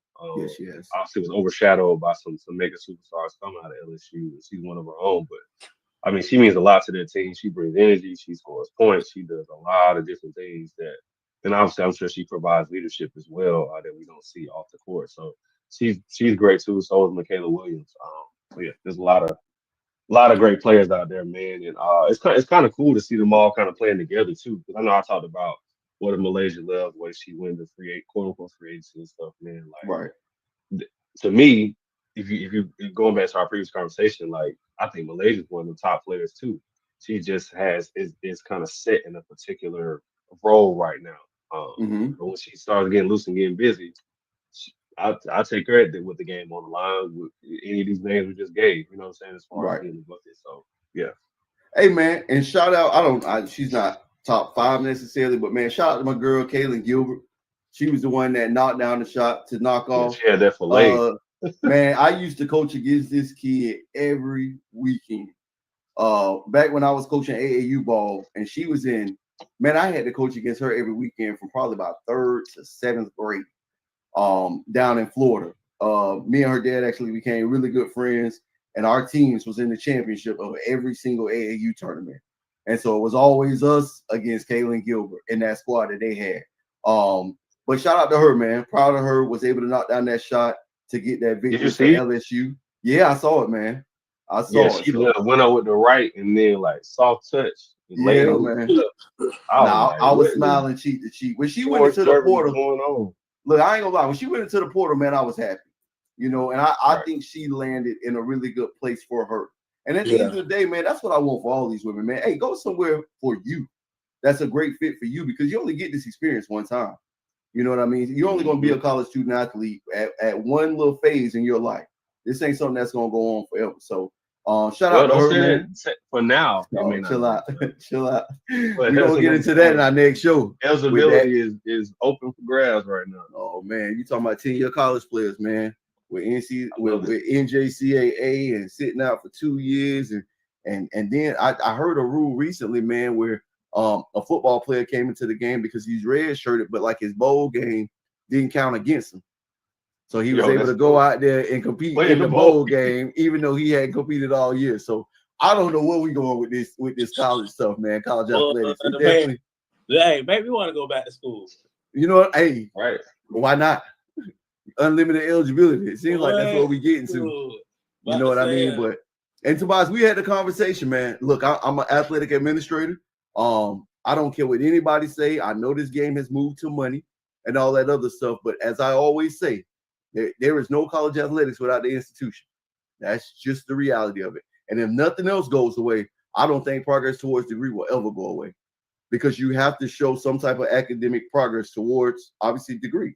You need to be able to matriculate, even if you don't graduate from that institution. In your time being there, you need to be matriculating through to show that you're making progress, that ultimately that the intention was for you to get to the end state, whether you do or not. But we're going to get into that into some future shows because that's definitely something to dig into. Fellas, anything else, man, before we jump off this thing and watch some of these college football playoffs and the rest of these CAA games? Because I still got the question, Tobias, to the CAA on life support. I ain't seeing too much consistency. College of Charleston, they doing their thing, but boy, I don't know. I just don't know, man. Obviously against each other, there's gonna be, they're gonna win and they're gonna lose. But looking at their non-conference play up to this point, right? It's a one big league right now. Yeah, so. It might be a one-team league, or one in a possible. My boy Terrell gonna compete. Like I said, College of Charleston is College of Charleston. They're gonna do their thing. But A&T gonna compete. And Stony Brook, man, they look all right. First year head coach there as well. They look all right. So I'm curious to see how that league plays out as well, man. But anything else from y'all boys, man, before we get off here? Nah, that's all I got. Probably said too much. I got you, man. I got you. Well, hey, appreciate y'all. Wait. I got some. This for Ron, just in case we won't ever have you back on, man. If you could change anything about the women's game, what would you change? Advertisement. Kevin, what with this? Advertisement. I like that answer. Advertisement. Okay. Yeah. Go ahead. Elaborate on that. Because, like, for me, they don't get advertising. Like, now, like, this is the first time where we're in the different age where it's just not one name. It's just not, okay, Lisa Leslie. That's all we knew about. That's all we ever knew. That's all, and there's a couple of other little players that we heard about too. But as far as like advertisement and get stuff out there, the only person we heard about is Lisa Leslie. Like now, just today, we're starting to see different athletes getting different advertising dollars and doing different advertising things. I still think that the NBA need to partner up with certain female products. Like even though people don't like Kim K, she got the Skims. Partner up with that. Partner up with Rihanna with the makeup and all the other little stuff. They need to partner up with these other entities as female stuff that female buy. They could literally Angela Reese is part of Reebok. So why haven't I saw a Reebok commercial? Why haven't I saw that? Why haven't I saw her new sneakers? Why haven't I saw her new line? Like, they have to push those advertisers out there and the advertising dollars so these girls can get paid even more. Like, that's what they need to do, man. So you think, and so Ron, let me ask you this. You think that's more or less on, because you kind of mixed it up there. You talked about WNBA players, where you talked about injuries, but then we also have the other side, which is college institutions. And I know that we've had some dialogue about I'm not going to even say the quality, but the amount of content that is put out or not put out, lack thereof, on these different women's basketball teams. So are you speaking to both of those, or are you speaking more to the professional WNBA and just kind of putting the game out there? I do both, because it plays hand in hand. It plays them going to the next level and, still getting their bag. Like, to me, it shouldn't be a downgrade going to the Angel Elite said, I get paid more in college. Why would I leave college? Like, if I could stay here 8 years, I would. But, I got to move on and go to the NBA. So, like, we need to sit down, have these conversations where, like, okay, what are you lacking? Because, like, what do we need to do to have a better advertising as far as the WNBA? Like, I feel like the WNBA can do a way much better job of just advertising the sport and advertising the product and advertising, singular women that's doing their job out in the court. Nah, for sure. Now I do. Look, I'm not going. I mean, if I can, I'm gonna give them this. Like, I appreciate them getting some of the media contracts they did this year. You had Ion TV, where I think every Friday night they had the doubleheaders or whatever. But I'm with you, man. There's a lot more that can happen from the advertising and marketing standpoint to really put those games out there. Streaming games on YouTube is cool. It's cool, but that can't be the only way to access the game. Yeah. And when you're trying to, I know the WNBA has been around a long time, but when we're trying to continue to grow the fan base, also the WNBA League Pass, sometimes I'm feeling different about it. Obviously, I pay for my subscription every year. I'm a huge supporter of women's basketball in the WNBA, but when we're trying to continue to grow the women's basketball game, sometimes I question, is that what's best for this game right now? Especially with, the emergence of the Angel Reese, the emergence of the Caitlin Clarkson to the game. Do we, can we get those viewers in? Can we get those fans in and then possibly go back and review that model? Just my take. Tobias, what you think? Oh, go ahead. Yeah. I think there's a lot of different things they could be doing. Like something small, man. After the NBA games, let's say LeBron went off for like 40-point game. You're gonna see the LeBron point clips up probably within an hour on YouTube. I can find those. So when Caitlin has a great game, when Asia has a great game, when Asia, whomever in the Feast Collie or any of them have a great game, sometimes I'm waiting like a day and a half for some random YouTuber to upload the clips that's gonna clip it off manually, and it should be coming from the WNBA YouTube page. So that's like a small little video editor. Are they team? They social media team? Yeah, that's what I'm saying. Right. I'm just saying how people consume the highlights on YouTube. Like, that's something small, but like I said, I think they've done a great job of getting new contracts on it. I'm like the face, I'm like the commissioner of the WNBA. I'm trying to get on Andrew Reese's podcast. I'm trying to get on All the Smoke podcast. I'm trying to get wherever all of the NBA popular fans are and drawing them in. Like, Andrew Reese got a crazy podcast platform. I mean, all big time celebrities on there. Come on, and let me jump on here with somebody.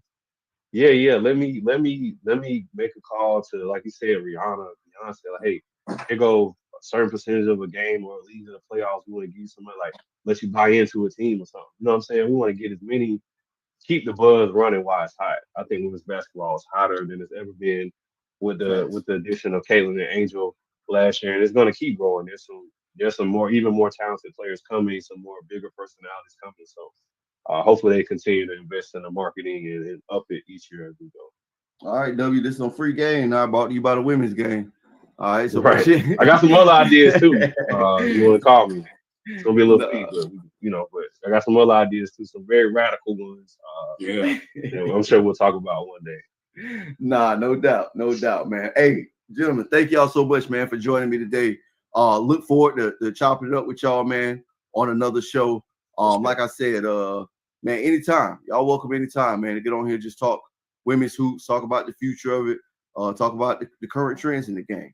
But thank y'all so much, man. Enjoy the rest of y'all weekend.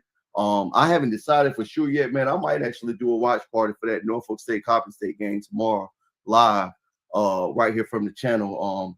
But yeah, appreciate y'all, man. Y'all stay up, man. Enjoy your weekend, man. And thanks for coming to the women's game. So that's that, man. Again, I'm Kevin Leiter, man. Thank y'all so much for joining us today. This was our second episode of the women's game here on YouTube. Man, love talking to my brothers, man, about this game and all the different things that's going on around it.